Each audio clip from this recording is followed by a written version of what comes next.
영원히 회복되어짐을 말씀하십니다. 너희들은 빛과 소금의 역할을 하는 그 소금이 바로 섬김이에요. 섬김이 없이는 화목할 수 없습니다. 저 이런 줄 몰랐어요. 저도 말씀을 받다가 깨달았습니다. 저 이런 말 처음 듣습니다.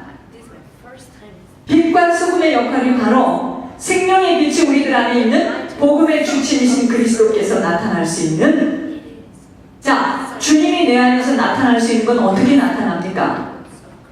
섬김의 소금의 역할로 인하여 어둠과 저주 속에 묶여있는 자들을 끌어내는 거예요. 여러분, 결혼을 할 때요, 좋은 믿음의 가문하고 내가 믿음의 가문하고 만나면 좋겠지만 그거보다 더 좋은 것이 뭔지 아시겠습니까? 그거보다 더 좋은 일이 무슨 일일까요? 자, 결혼을 할 때 5대째 믿었던 남자, 6대째 믿었던 여자, 환상의 커플이죠. 그쵸? 그거보다 더 좋은 결혼이 뭘까요?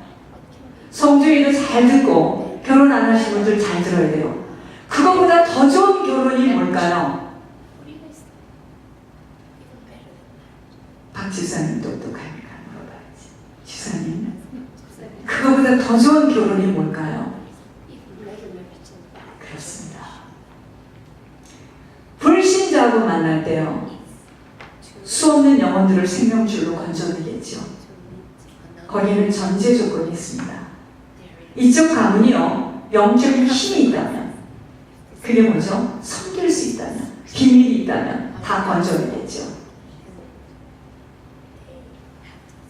그거 알고 결혼하시기 바랍니다. 아니야, 난 몇 대야, 난 몇 대야. 몇 대도 뚜껑을 열어보니 어이가 없습니다. 섬길 수 있는 가문 속으로 들어가는 것처럼 완벽한 결혼이 없습니다. 단 비밀의 눈만 있다면, 그런 게 이기적이잖아요. 우리는 이기적이잖아요. 내 딸이, 내 아들이 그런 데 가서 고생하기를 원치 않잖아요. 눈먼 소경이고 귀머거릴 때는 그렇습니다. 그 사람 한 사람 때문에 그 가문을 다 생명줄로 다 엮어서 천국으로 보내는 결혼이다. 환상입니다. 그러나 이쪽에 힘이 없어요. 그럼 같이 끌려가겠죠. 있던 믿음마저도 뺏겨서 같이 끌려가겠죠. 제가 이야기했잖아요.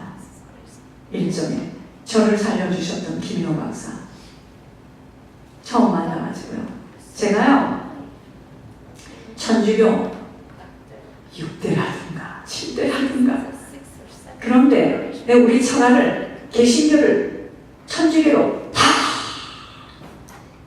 이적시켰습니다. 내가 그런 사람이요? 했습니다. 결국 어떻게 됐습니까? 그 사람 죽었잖아요. 그 사모님에는 힘이 없었던 거야. 미션 스쿨 다닌다고 예수 믿는 거 아니에요. 죽었잖아요. 다 이적시킨 김효 박사는 아직도 살아있고, 내가 처음에 그 집을 갔는데요, 무슨 할머니가 이렇게 멋있는 할머니가 있나요? 완전히 S라인입니다. 75살.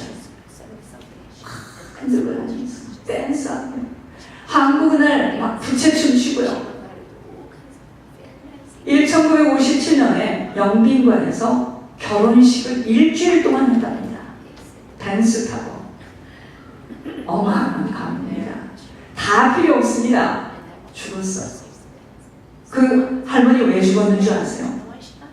예수 믿다가 힘이 없어서 귀신 섬기는 천주교로 갔어요.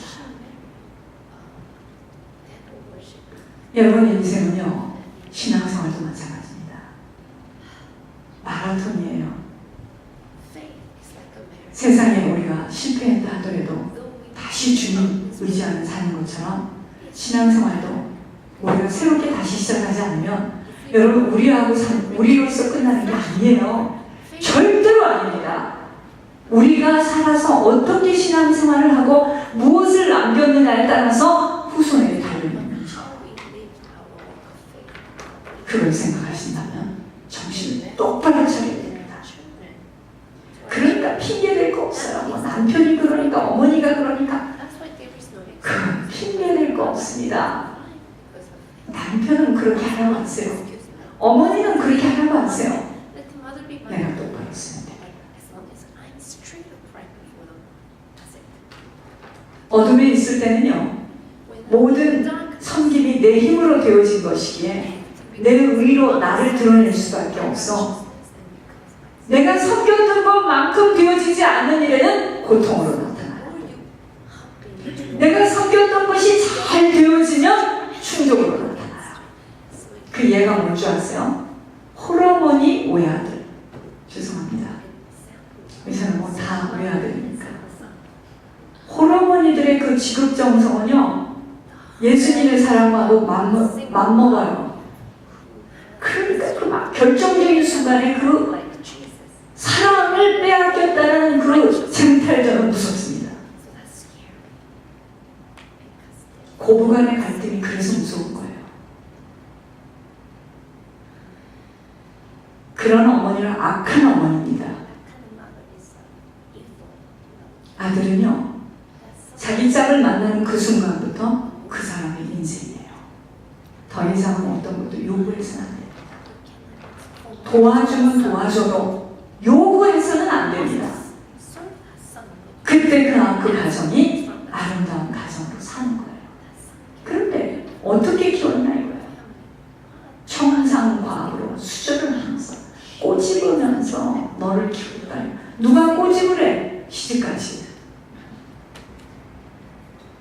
여러분, 내 의로 섬긴 거는요, 잘 들으시기 바랍니다.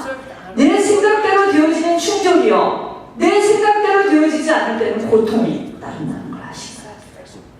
그러니까 자식에 대해서 유별을 떠는 부모를 보면 제가 여기서 빠까빠까빠까 빨간불이 돌아갑니다. 저 사람이 앞으로 받을 고통이 얼마나 클 텐데. 잘 들으시기 바랍니다. 부모가 하나님께 딱 붙들면요, 자녀 변합니다. 자녀 변합니다. 그럼 그 과정에서 그 자녀를 지금 쓰고 있는 것 뿐이에요. 그건 막 죽습니다. 우리 다 그래요. 배가 아파서 난 자식을 낳은 어머니들은요, 돌아가십니다. 그냥. 그것이 다 하나님으로 다. 그렇게 해서 되어지는 게 아니에요. 여러분, 보일러가 밑에 배선이 쫙 깔려 있어서 물이 뜨겁게 골고루 들어가는 것처럼 자식은요, 어느 곳에 있든 어머니, 아버지가 살아오는 영적인 흐름에 따라서 흘러가게 되어 있습니다. 에스겔에 나왔잖아요. 딸이 어머니와 같은 인생을 살며 아들은 아버지와 같은 인생을 살게 되어 있습니다. 그런데 너는 나처럼 살지 말라. 그게 말이나 되는 소리입니까? 자기가 그렇게 뿌려놓고 내가 변해야 되는 겁니다. 내가 변해야 됩니다. 내가 변할 때 멀리 가 있어서 손이 닿지 않는 그 자녀에게 영적인 흐름이 흘러가요. 그러니까 주님 그러시는 거예요. 너나 걱정하고 너나 나와의 관계 속에서 정사를 좀 하자는 겁니다. 근데 우리는 그게 내가 하나님 되는 거예요. 그 하나님 자리에서 내려오기 참 힘듭니다. 그게 내 애달픔에 내 생각대로 돼야 되는 거야. 그런데 사랑하는 자에게는 생각대로 전혀 안 되게 합니다. 생각이 뭡니까? 얼굴도 들지 못하게 만들어요. 그게 하나님의 모략이 겁니다. 손 놓으라는 겁니다. 자, 그래서 생명의 빛 속에 있는 믿음의 행함으로 이루어진 섬김은요, 내가 아닌 오직 주님만을 드러낼 수밖에 없으니 그 섬김이 아버지의 힘으로 되었기 때문이에요. 아버지의 힘으로 아버지가 하시는 일을 대언할 수 있는 자가 큰 자이며 거성입니다.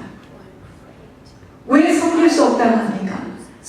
수 없으면 바로 내 힘으로 한다고 생각하니까 힘이 없다는 거예요. 나는 없다는 거예요. 자, 지속하기도 어렵지만 내 의의가 나타나 나를 주장할 수밖에 없는 거예요.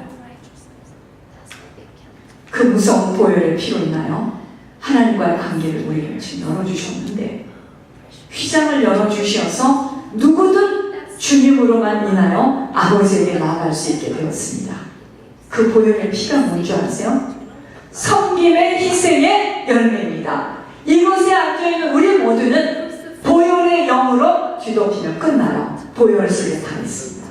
보혈 속에 정결도 있고, 보혈 속에 사랑도 있고, 보혈 속에 인내도 있고, 보혈 속에 긍휼함도 있고, 보혈 속에 능력도 있어요. 보혈의 영으로 뒤덮여서 우리는 끝나요.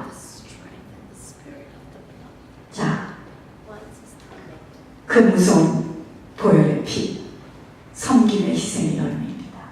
아무런 대가를 요구하지 않으시고 그 피의 섬김으로 생명을 주신 주님을 따라가는 자들이라면, 우리들 역시 아무런 대가를 요구할 수 없는 희생의 섬김만이 아버지에게 들어갈 수 있는 자로 인정을 받게 되는 것입니다.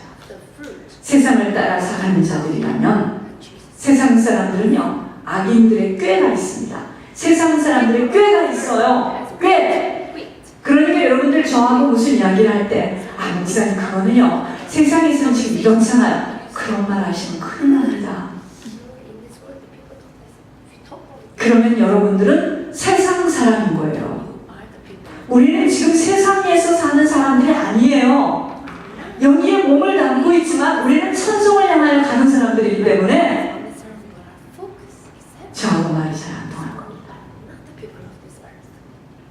여러분, 세상을 따라 살아가는 자들이라면 세상 사람들과 같은 악인의 꾀를 따라야 하지만, 하늘의 보좌에 계시는 천국의 목표이며 천국의 주인이신 주님을 따라 살아갈 때만이, 나는 그것이 나의 목표라면 나는 아버지가 사신 인생대로 사는 거예요. 나는 아버지에게 가야 되기 때문에. 섬김이 없이는요, 아버지를 볼 수도 없을 뿐 아니라 아버지와는 상관이 없는 신앙생활을 하게 되어 아버지 없는 지옥으로 떨어지는 것입니다. 하나님 나라는요, 어린아이와 같이 부모를 꼭 붙들고 따라갈 수 있는 자가 들어가는 곳이기에 어린아이 같지 않으면 못 들어갑니다. 영생을 맺는 과정에서 재물이 많은 자가 많은 율법을 지켜, 재물이 많은 사람이 청년이 물었습니다. 선생님이시여, 내가 어떻게 해야지 영생을 얻을 수 있겠는가 하고 물으니까, 도둑질하지 말라, 거짓말하지 말라, 혈기 부리지 말라, 이런 계명을 지켜야 된다. 난 그거 다 지켰습니다. 그런데 한 가지 부족한 것이 있는데, 잘 들으시기 바랍니다. 이 부족한 것이 있는데 네가 가지고 있는 것을 일부만 팔아, 이러지 않았습니다. 다 팔아 가난한 자에게 나눠주고 나를 따라오라 할 때 그가 근심하며, 근심. 여러분, 우리가 선교도 갈 수 있고 금식도 할 수 있고 철야도 할 수 있습니다. 성경 하루에 20시간씩 읽으라 해도 읽어요. 재물 내놓으라 한다, 못 내놓습니다. 그게 제일 어려워요.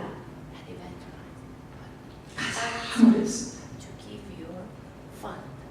한 가지 부족한 것, 내 있는 것을 다 팔아 가난한 자들에게 줄 때 뭐가 있다고요? 보화가 있을 것이다 그랬습니다. 이 보화가 뭔지 아세요? 천국. 천국. 보화가 있을 것이다 그랬습니다. 하시면서 다 주고 주님을 따르면 아버지 계신 천국에 들어가는 영생의 축복을 얻는다 하는데, 그 많은 섬길 수 없는 재물 때문에 근심하며 돌아갔다고 하였습니다. 그 섬김, 그 섬길 수 없는 그 많은 재물 때문에 영생을 놓치는 것입니다.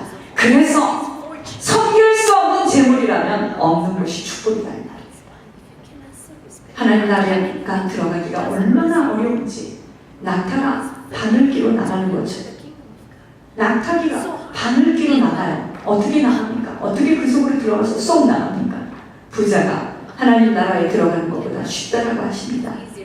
착각하지 마시옵소서. 부자 돼서 천국 못 가는 거 아닙니다. 부자인데 섬기기만 어려워 못 들어가는 것입니다. 부자가 뭐예요? 여러분, 부자가 뭡니까? 어떤 사람은 집 한 칸도 없는데 이 사람은 곳곳에 집이 많아. 1년에 한 번씩 재산세 내기도 바빠. 집 관리하기도 바빠. 웃기겠죠. 장마가지면 그 저쪽 집에 있는 그 집은 어디 새는 데가 없을까? 집 한 채도 없는 사람은 다리 쭉 뻗고 잡니다. 묶이면 있겠죠. 집이 10개가 10개 묶여 있겠죠.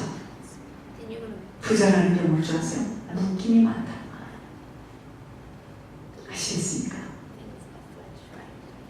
부자인데 섬기기만 어려워.